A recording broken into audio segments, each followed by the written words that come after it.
Hello, grade fives. Today we are going to be taking a bit of a break from oil and talking about the culture of convenience and looking at our central idea in a bit more detail. So, our central idea for our Sharing the Planet unit is culture and economics govern competing perspectives on natural resources. Let's look a bit at the central idea and break it down. So, when we talk about culture, we're talking about our belief system and how we live our life. When we talk about economics, we're really talking about money. So we're talking about how our belief system or the way we live our life and money govern competing perspectives on natural resources. What does govern mean? Govern is control or rules, and competing perspectives is just different ideas. So, how does our belief system or the way we live our life and money control, rule, or dictate these different ideas on natural resources? I want you to think about how this maybe applies to what we just learned about fish farms. Think about the different perspectives, so the competing perspectives involved in fish farms. Think about the money that was made, the jobs that were generated, and the belief systems about the fish farms and how this was influencing how we use this natural resource. As we move through the week, we're going to be looking at oil in the same way. We're going to be looking at how our central idea applies to oil and oil products. Our learning goal today is to understand our central idea and use it to evaluate resource use and to understand the culture of convenience and provide examples of it. What is the culture of convenience? That's what we're going to be focusing on today. The culture of convenience is all about buying time or making yourself more time. We invent things or we adopt practices that will make certain things quicker so we can spend time doing other things that are more important to us, like spending time with our families, working longer, relaxing. Whatever that time is, it is different for each individual person, depending on what they value or what they want to do. For example, people who maybe don't have a large family aren't going to want to rush through something to spend time with their family. They might have something else they value doing with their time.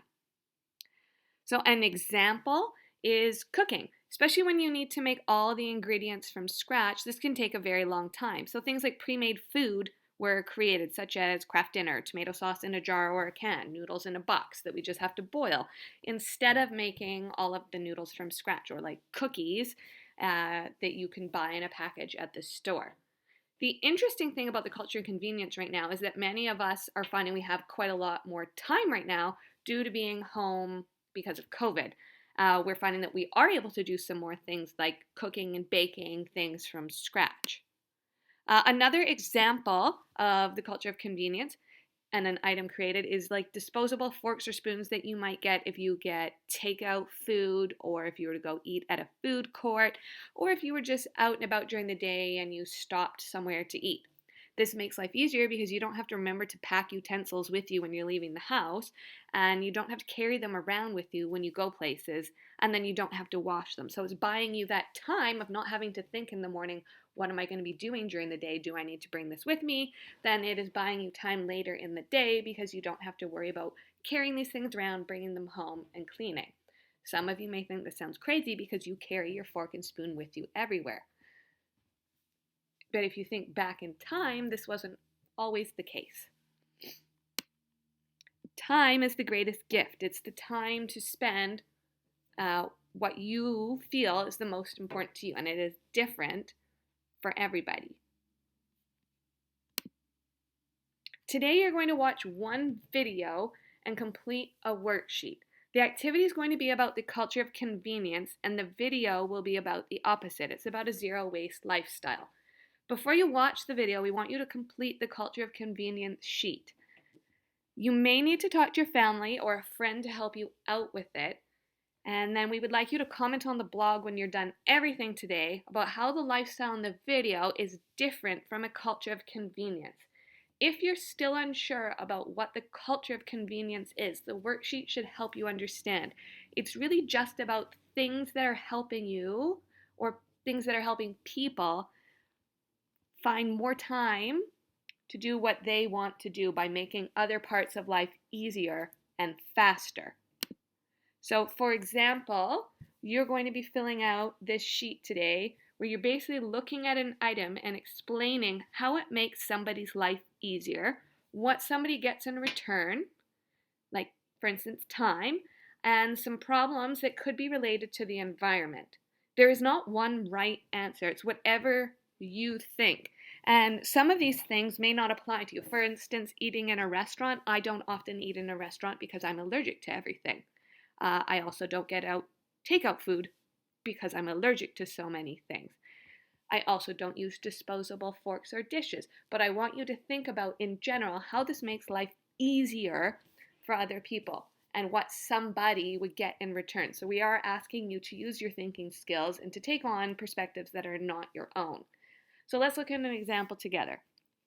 The item or the idea is that you are eating in a restaurant. How does this make somebody's life easier? Well, I don't have to cook dinner, lunch, breakfast, or whatever it is. What do I get in return? I get more time to do something else I would rather do than cook. Maybe I'm tired. Maybe I want to relax. Maybe I want to spend time with my family instead of chopping up dinner. What are some problems related to the environment?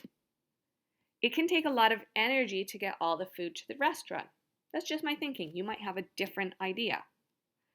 Let's look at another example together. Takeout food. So a little bit different than eating in a restaurant. In a restaurant, I go in, I sit down, I use the utensils and the dishes there.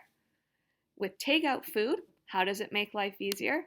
It's the same as eating in a restaurant. I don't have to cook dinner, lunch, or breakfast. What does someone get in return?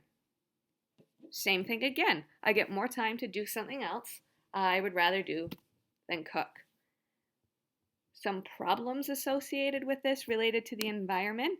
It can pollute and harm the environment because takeout food creates a lot of waste by using single-use items. Typically, when you get takeout food, they come in little containers that you either recycle or you throw away. Comes in a bag. They usually stick in forks, spoons, napkins, all things that are single-use items. So we are asking you to go through all of these items today and think about how it might make life easier, what someone's going to get in return, and then think about some implications. What are some problems that this might have related to the environment? When you're all done this sheet, then please watch the video on the zero waste lifestyle, and then finally go to the blog and answer the question how you think the video's lifestyle is different from the culture of convenience. I look forward to seeing what you write on the blog.